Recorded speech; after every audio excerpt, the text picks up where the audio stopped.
I've worked with cattle long enough to know that mornings are usually the calmest part of the day. The sun comes up slow, the air is crisp, and the herd gathers lazily around the trough, waiting for feed like clockwork. That morning was no different, at least at first.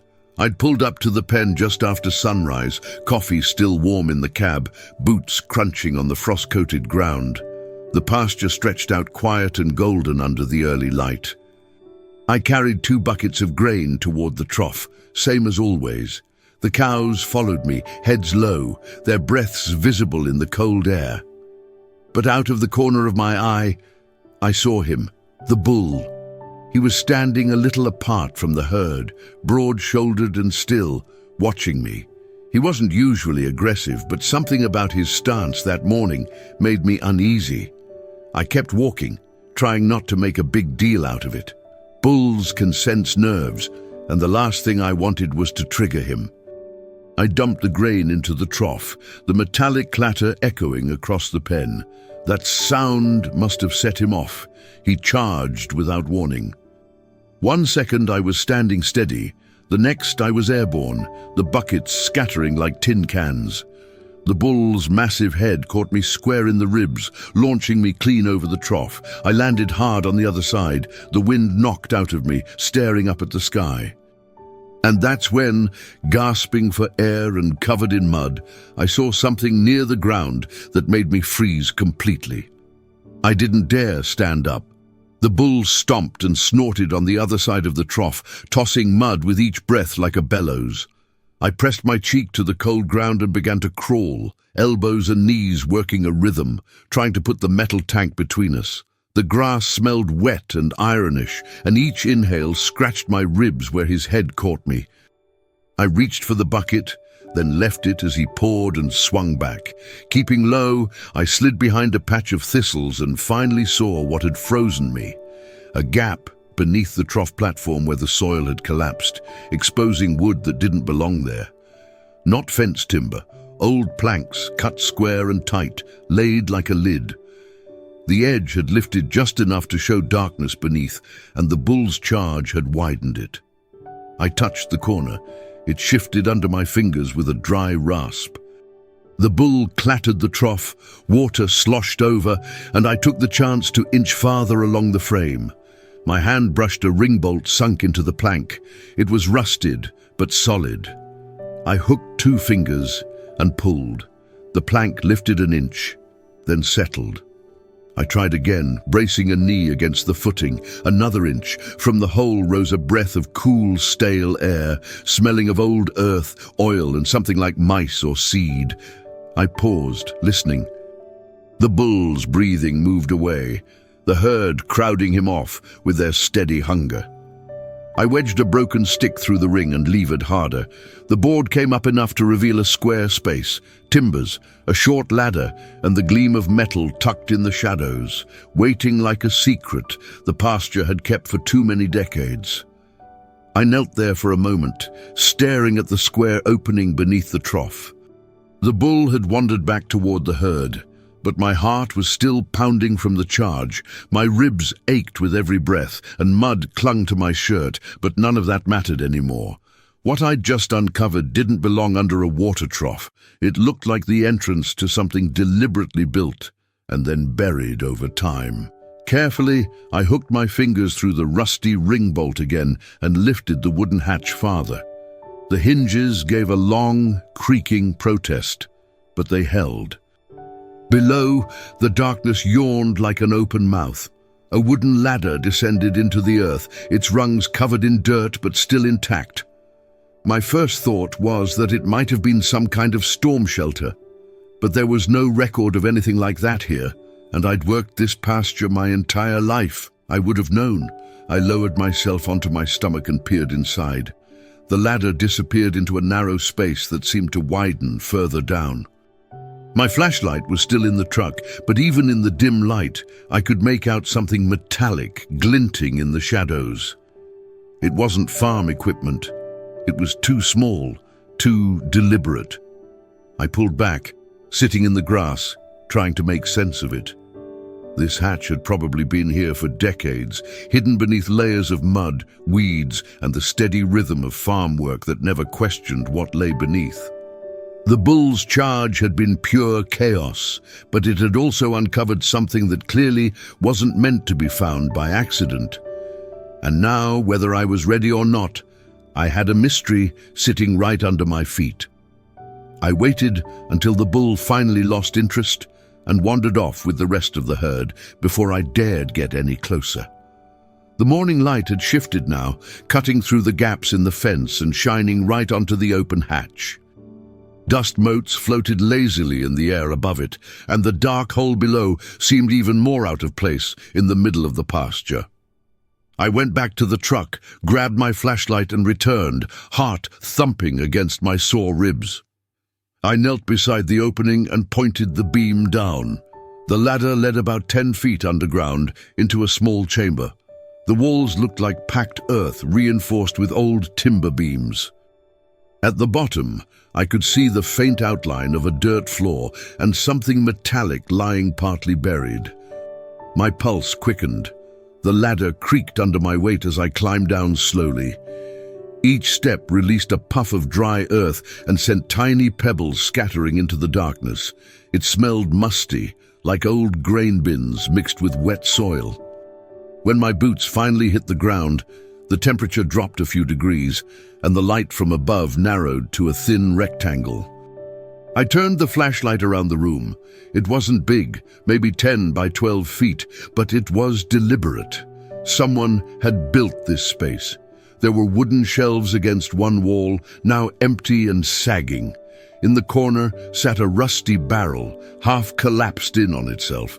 And then there was the object I'd glimpsed earlier, a small metal box wedged halfway into the dirt near the center of the floor. I crouched beside it, brushing away the soil carefully. It was heavier than I expected, sealed tight with a latch that had rusted shut. My hands were trembling, not from fear, but from that electric mix of curiosity and disbelief. I had just stumbled onto something buried deep beneath my family's land. I knelt there for a long moment, my flashlight beam steady on the metal box. It wasn't big, maybe the size of an old lunch pail, but the way it sat in the earth made it feel heavier, more significant. The metal was pitted and reddish-brown with rust, but the shape was unmistakable. This wasn't some random piece of farm junk that got buried by accident. Someone had deliberately tucked it here and sealed it away. I brushed more dirt off the top, revealing a small latch encrusted with rust. It looked like it hadn't been touched in decades. I tried prying it open with my fingers, but it didn't budge. My pocket knife was back up by the fence, so I used the flat edge of a broken wooden shelf plank to wedge under the latch and push. The wood groaned, the latch resisted, and then, with a sharp, metallic snap, it broke loose. The box lid lifted slowly, like it had been waiting for this moment. A musty smell rushed out, dry and old, carrying a faint trace of oil and paper. Inside, nestled in the dirt-caked bottom, were several objects carefully wrapped in what looked like waxed cloth. I picked one up and unwrapped it gently. It was a stack of photographs, black and white, the kind with scalloped edges and dates stamped on the back. Most were faded, but I could make out faces. Men standing near old tractors, women holding lanterns, kids sitting on fence posts. At first glance, they looked like ordinary family photos, but there was something strange. None of these people were familiar. I'd grown up here. I knew the old pictures, the relatives. These weren't them. I set the photos aside and pulled out another bundle. Inside was a folded piece of paper, brittle and yellowed. The handwriting was neat, formal, and the first line stopped me cold. It mentioned our farm, but not under our family's name. I held the yellowed paper carefully, afraid it might crumble between my fingers. The handwriting was precise, written in dark ink that had faded to a brownish hue. Across the top, in bold script, was a name I didn't recognize, the Mallister Property Agreement, 1948. Mallister. That name had never once come up in my family's stories, and I'd heard them all 100 times around the dinner table growing up. I unfolded the document slowly. It wasn't a letter, it was a formal land agreement. The language was old-fashioned but clear. According to the text, the Mallister family had owned this piece of land, our farm, long before my grandparents ever set foot here. And then, tucked halfway down the page, something even stranger appeared. A clause stating that the property had been temporarily transferred under extraordinary circumstances, with a promise to return ownership after a set number of years. I felt a chill creep up my spine, despite the stale warmth of the underground chamber. None of this matched what I'd been told growing up. My family always said the farm had been bought outright, passed down fair and square. There was no mention of a Mallister family, no temporary agreements, no hidden boxes. I flipped the page over. On the back, there were signatures, 2 I didn't recognize and 1 that made my breath catch. My grandfather's. Not his usual clean signature either, but a shaky one, like it had been signed under stress. The date was clear, August 12th, 1948. I leaned back on my heels, the paper still in my hand, my mind racing. This wasn't just an old secret, this was something that could change everything I thought I knew about the farm's history. Why had it been hidden here, beneath a water trough, instead of kept with family records? And what happened to the Mallisters? I climbed back up the ladder with the photographs and the document tucked carefully inside my jacket, my flashlight beam bouncing against the earthen walls.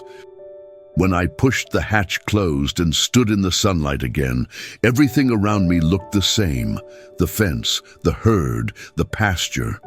But it didn't feel the same. It was as if the land itself had shifted slightly under my feet, like I'd stepped into a story I hadn't known I was part of. I leaned against the trough, catching my breath and replaying the name over and over in my head. Mallister.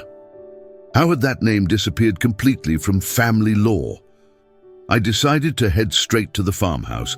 My grandmother kept old family albums and records in a cedar chest by the living room window, the kind that smelled like mothballs and linseed oil. Inside, I dug through albums filled with familiar sepia-toned faces, weddings, harvests, barn raisings, but no mention of Mallisters. Then, buried beneath an old quilt, I found a thin, leather-bound notebook. It was my grandfather's. I recognized his handwriting instantly, small, tidy, practical.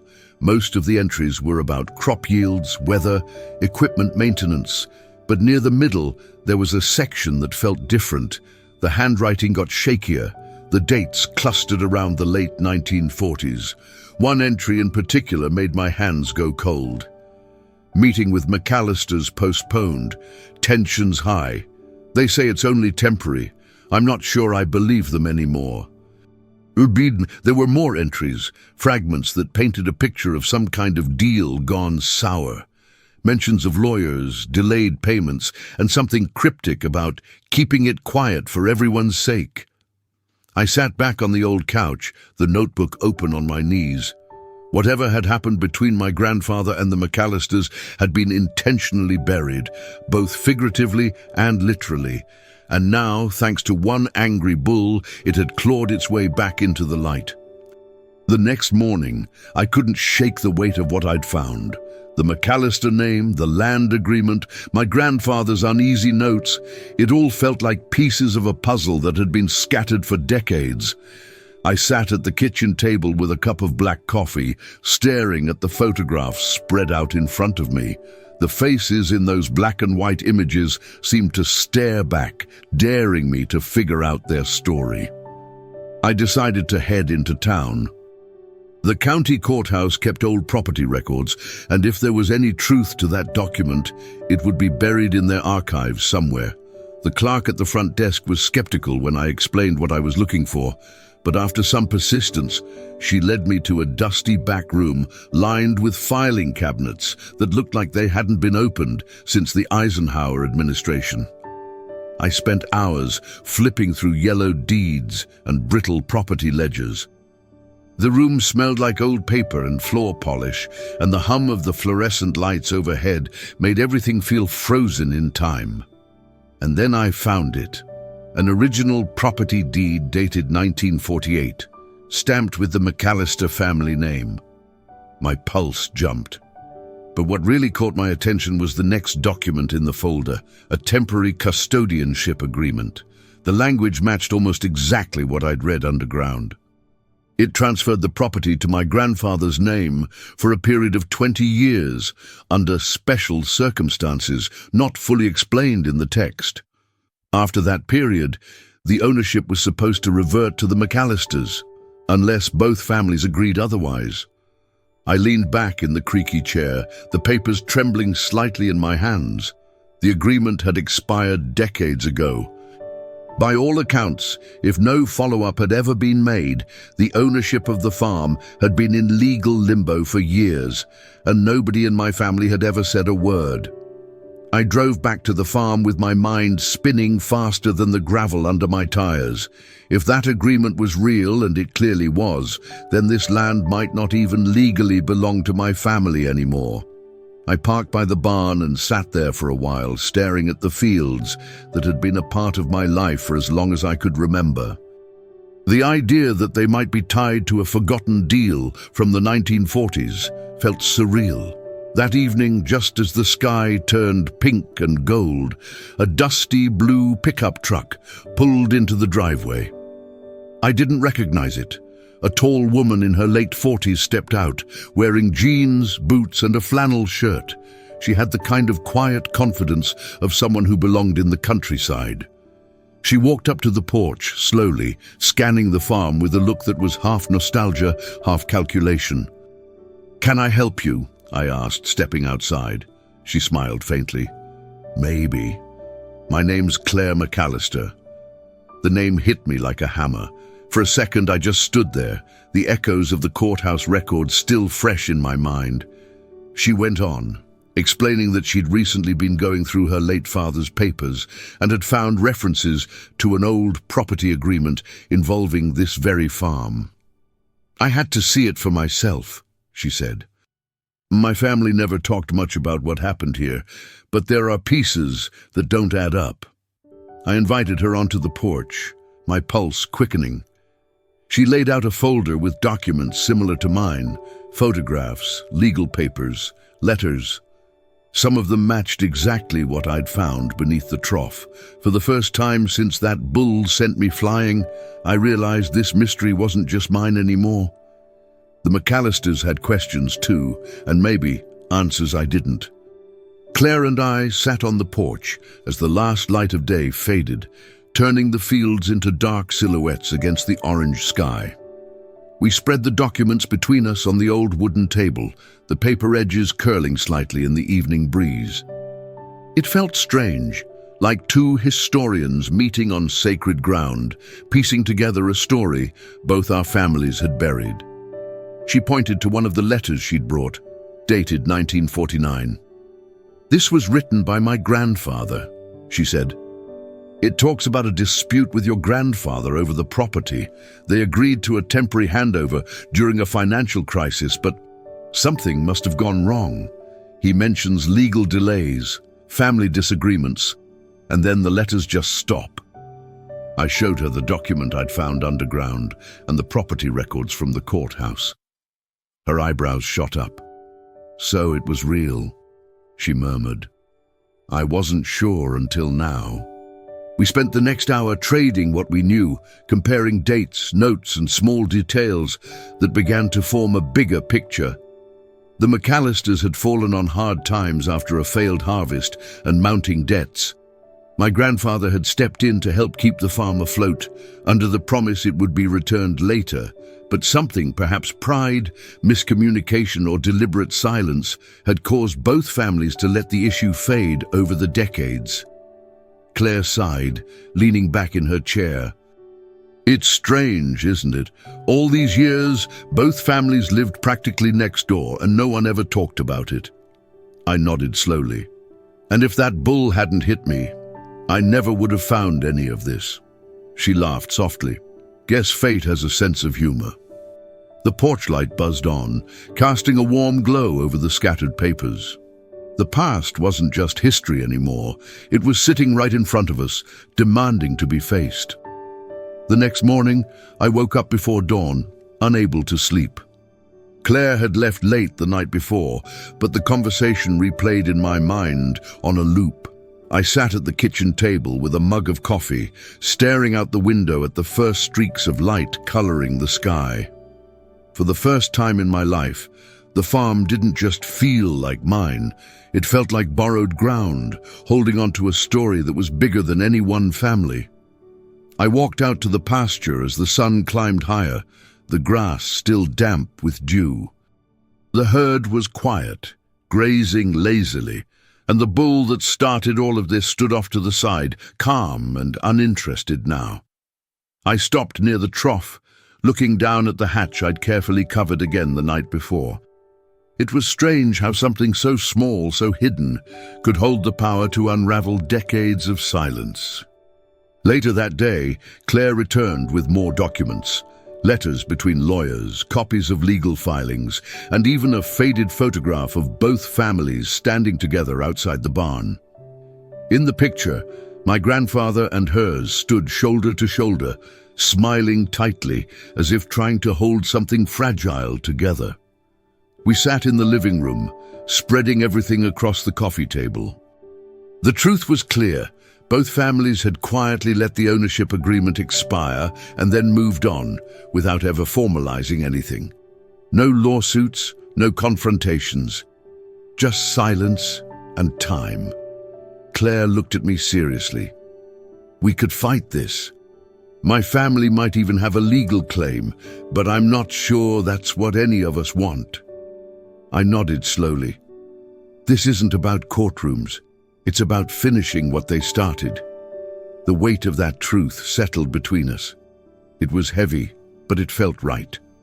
Over the following weeks, Claire and I met several times to sort through the mess our grandparents had left behind. What began as cautious conversations turned into a kind of partnership, each of us determined not to let this story end in bitterness or legal battles. We contacted a property lawyer to review the original agreements and confirm the current status of the land. His conclusion was straightforward. Legally, the situation was a gray zone. Either family could pursue a claim, but both would face a long, exhausting legal fight. Neither of us wanted that. Instead, we started talking about something no one had ever considered: sharing the land. Not as adversaries, but as descendants of two families whose lives had been intertwined for generations, even if they'd pretended otherwise.